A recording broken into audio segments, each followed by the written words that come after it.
आपल्या देशात विविध धर्मातील धर्मगुरूंना देवाचा दर्जा दिला जातो. लोकांच्या मनात त्यांच्याबद्दल नितांत आदर असतो. पण काही धर्मगुरू आपल्या पदाला आणि माणुसकीला काळीमा फासण्याचं काम करतात.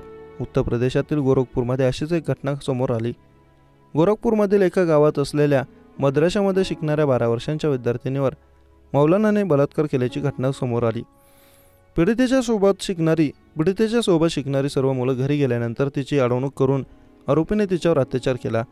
पीडितेने घरी गेल्यानंतर कुटुंबियांना याची माहिती दिली. पीडितेच्या आईने दिलेल्या तक्रारीवरून पोलिसांनी आरोपीविरुद्ध गुन्हा दाखल केला. या प्रकरणी मिळालेल्या माहितीनुसार पीडित मुलगी उर्वा पोलीस स्टेशन हद्दीतील एका गावात राहते. ती गावातील मद्राशामध्ये इयत्ता 6वीच्या वर्गात शिकत होती. 9 सप्टेंबर रोजी नेहमीप्रमाणे ती मद्राशात गेली.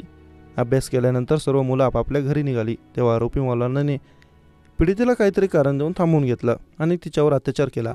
शिवाय हा प्रकार इतरांना सांगितला तर जीवे मारण्याची धमकी देखील दिली. पीडित विद्यार्थीने घरी गेल्यानंतर तिने रडत हा प्रकार कुटुंबियांना सांगितला. मुलीच्या आईने तिला पोलीस स्टेशनमध्ये नेलं आणि तक्रार दाखल केली. पीडितेच्या आईच्या तक्रारीवरून उर्वा पोलिसांनी गुन्हा दाखल करून आरोपी मौलाना रहमत अली याला अटक केली आहे.